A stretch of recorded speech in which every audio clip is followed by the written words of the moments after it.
I had one beer, right? I had one beer. Well, you think it was, nope, there was one beer. Oh, good. How did you get home? I don't remember. How'd you get there? I don't remember. Where is the place? I don't remember.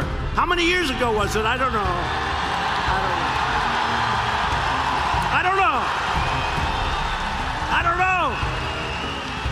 What neighborhood was it in? I don't know. Where's the house? I don't know. Upstairs, downstairs, where was it? I don't know. But I had one beer. That's the only thing I remember.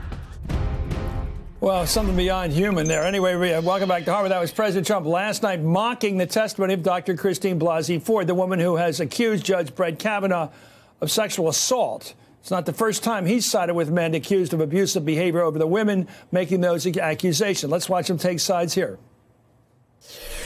Roger Ailes, is he helping you? Is he advising you? Well, I don't want to comment, but he's been a friend of mine for a long time, and I can tell you that some of the women that are complaining, I know how much he's helped them. Do you have a comment on this report? He said very strongly yesterday that he's innocent.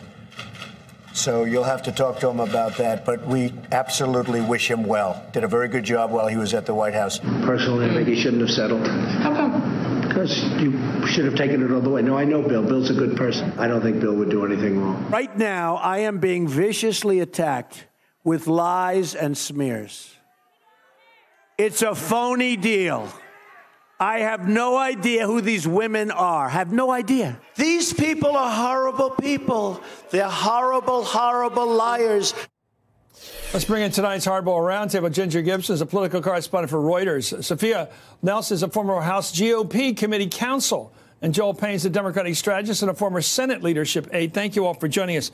The hot question, how's that going over? And why is Trump talking like that? He is a politician. How's that help him to trash the accuser? Donald Trump has positioned himself as the victim from early on in his presidential campaign. He's the one being wronged. He's the one being mistreated. I often wondered how he was going to perpetuate that after being the one in charge. And we see now he's found more ways to position himself as a victim. And he knows that it resonates with his voters. Look at them applauding and cheering while he mocks her testimony. It's because they're looking for someone, particularly the president, to tell them that they're allowed to be angry, they're allowed to disregard it, and they're allowed to feel like they're the ones being victimized here. Sophia, it doesn't seem like when you run through a montage here, he ever does it. He ever takes the side of the woman, no matter what the incidents or the aspects of the case or the facts. He instantly takes the side of Bill O'Reilly, anybody else, Roger, anybody else. It's automatic. There must be politics here. I don't think it's politics. I think it's who Donald Trump is, and I think it's what he believes. Donald Trump does not like women, and I don't think we should even just look at the way he talks about them. Go back to the Rosie O'Donnell comment saying she's not even a woman. Go back to how he handled the ladies who were making accusations against him, and of course the infamous tape that I can't repeat on air what he said about what he wanted to grab. This is a man who sees women as objects. They're sex objects. He slept with a porn star. I totally believe Stormy Daniels and the Playmate. Yeah, right. Actually, it was a porn star. And so what I'm saying is, I don't want to quibble, but it's true. My point is, he sees women as objects. He's from a different generation where men could swat you on the behind, do what they wanted, and women were silent. They were silenced, and he doesn't understand why all these women are saying all this ugly stuff and why we're running our mouths and why we're talking and why we're pushing back. He doesn't like it. That's who he is. He's that old, huh? Yeah, he is. You make him sound like Uncle Tanous here. Anyway, Chris, let me go, I Joel. think there's two things that's going on. I'm not sure age protects him, but go ahead. I think there's two things going on. Ginger touched on the first one. I don't think the president can look at this without seeing himself. It's like he's looking in a mirror, a funhouse mirror maybe, but a mirror nonetheless. I think when he sees Brett Kavanaugh being accused of this, he thinks of himself. He thinks of positions he's been in, and he says, well, people allegedly... Okay, why did he hesitate for 4 or 5 days there, at least 3 or 4 days? Well, where he was actually being gentle. He said, well, let's listen to her. Let's hear what she has to say. And wow, did he get poll data? That's why I think it might be political. Republicans wanted to push this through, because they didn't think they could actually hold him back long enough. But the other point our poll data we just got from Quinnipiac suggested it's working for him. That's the scary part. I think that's the evil part. I think it's strategic on his part. I actually think the president sees this now as a midterm advantage, because think about it. The only group of voters who are with him on Kavanaugh are male voters. Every other group, women, minorities, Latinos, blacks, all negative on Kavanaugh. The group that's positive on Kavanaugh, male voters. So I think you said this before. He listens with his tongue. I think he's listening to that crowd with his tongue, and I think let me go to Ginger. I'm sorry. He needs to rally his troops, and we know from the White House that they plan to have an aggressive schedule of him out trying to rally his troops. The president has long said that what worked for him before, he's going to try it again. And I think we're seeing a little bit of that now. It worked for him demeaning people. It worked for him insulting people. We were all aghast 2 years ago. How could he say that? He'll never win if he says that. And he thinks that recipe works. And why change the recipe if it's been working? The only thing left for her is a nickname. Who?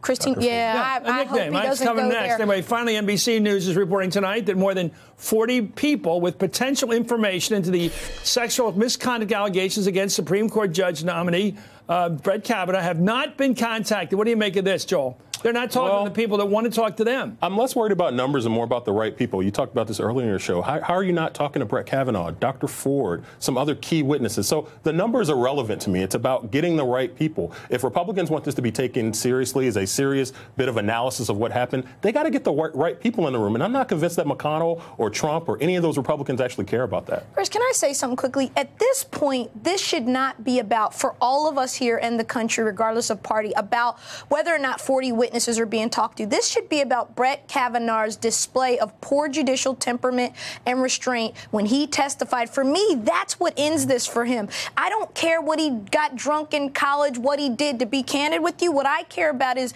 the way he spoke to a co-equal branch of government and told senators that they were working on behalf of the Clintons. And that you can't have a Supreme Court justice that talks like that and that's going to be that partisan. It's no good. It doesn't work. You think the Clintons are working that hard right now?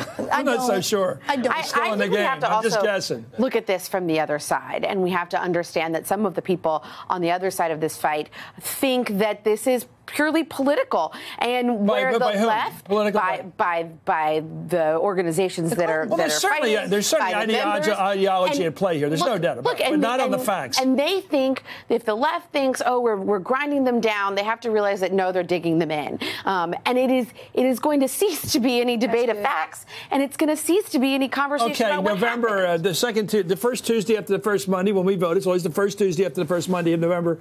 How's this going to hurt or help? Is it going to help or hurt the Democrats if this guy gets in, if he's confirmed? Who's that going to help? I think that there are going to be women across the country who are going to be angry that they feel like voices were not listened to. They ignore that doctor. Yes, but I also think there's going to be conservatives who are telling the White House and the Hill that they have to have this vote, otherwise they're not going to be pleased and they're not going to. So they have to take the move. They have to have the vote. I think both sides have to have a. Okay, a roundtable sticking with us. And up next, these three will tell me something I don't know. We're moving along. You're watching Hardball.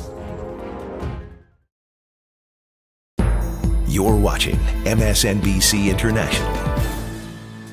When we break news, we have breaking news on the president's legal battle. We're merely breaking the surface of the story. President Trump and Kim Jong-un making history. And the only way to uncover the whole story, news just breaking tonight, is to dig deeper than anyone else. We made a decision to show this, and we're not showing the White House press briefing. I'd love people to tweet me and tell me whether they think that was the right decision. And there you have history in the making. I can watch that over and over and over and over again. And you know what? It happens so easily that we're tempted to say that stuff's easy. It's not. That is really, really hard. And today we just watched history. It opens the door to a future of many, many other things we can and will do in space. Morning Joe speaks truth to power. He is destroying the Republican Party for years to come. With access to the people who matter. Step up. It's not about your dad. It's about the country. From the halls of Congress to the Oval Office. We will survive this. Morning Joe, weekdays 6 to 9 on MSNBC. Learn how you can help provide desks for schools in Malawi at lastworddesks.msnbc.com and watch The Last Word with Lawrence O'Donnell weeknights on MSNBC. Washington feels more chaotic than ever. It's my job to ask the tough questions, left and right, and help you make sense of it all. Well, the first trailer for the Dick Cheney biopic Vice, great name, was released this morning with Christian Bale playing the role of the former VP. Let's take a look. The vice presidency is a mostly symbolic job. However, if we came to a different, understanding. I can handle the more mundane jobs, overseeing bureaucracy, military, energy, and foreign policy. Yeah, right. I like that. It's so true and so horrible. Vice is set to hit our theaters on Christmas Day. What a Christmas present. We'll be right back.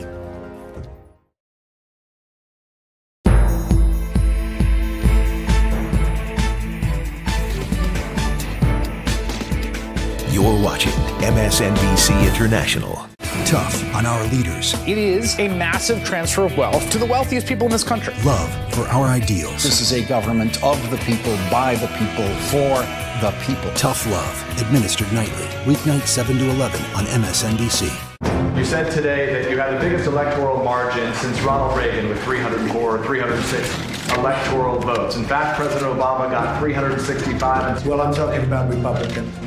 President Obama 332 and George H.W. Bush 426. Why should Americans trust you when you accuse the information they received of being fake when you're providing information? Well, I don't know. I was given that information. But it was a very substantial victory. Do you agree with that? You're the president. The Last Word with Lawrence O'Donnell, only on MSNBC. The full story never stands behind a podium. Do you think this is a problem for the president? It's far too elusive. Do you believe this could be a cover-up? The full story needs to be tracked down and boxed in. There appears to be a clash between police and counter-protesters. The full story is a long, long way from the headline, and that's the distance we cover. It's deeply troubling, the dysfunction and distractions, constant distractions in the White House. Last week, somebody said was like the Red Wedding in Game of Thrones, with people coming and going and getting, I'm going to fire everybody, and it was really wild. Do you watch that like everybody else does and just say, like, what the heck is going on? You talking about Game of Thrones or the White House? Both, but the White House in this case. The Rachel Maddow Show, only on MSNBC. We're back with the Hardball Roundtable. Ginger, tell me something I don't know. There's been a lot of attention paid to women voters and minority voters this year, but less attention paid to young voters. There's an aggressive multi-million-dollar effort being bankrolled by Tom Steyer to turn out young people. They have enrolled thousands more volunteers than they plan to, and that could be a real impact on these elections. It's something to be watching. It happens, yeah. Everybody get your flu shot. Did you know last year, Chris, flu broke records here in America? The CDC said it's the biggest numbers ever for deaths in 2017 and 2018. So everybody, please get your flu shot. It's serious. Okay. For me, there's a new book out, Four Color Girls Who Have Considered Politics. Two of the authors, Mignon Moore, Donna Brazile, two people who I worked with on the Hillary campaign. But it also tips something else, too. Minority voters are going to be critical in the midterms. And from what I'm hearing, people at the top of the party not been impressed with the minority voter outreach. It hurt us in 2016, hurt us again in 18. Where did you get that mellifluous voice? What voice? That is a broadcaster's voice. I try. It is really good. Anyway, I'm not kidding, not knocking your intelligence, but you also have a fantastic voice. I appreciate it. Ginger Gibson, thank you. Sophia Nelson and Joel Payne. When we return, let me finish tonight with Trump Watch. You're watching Hardball.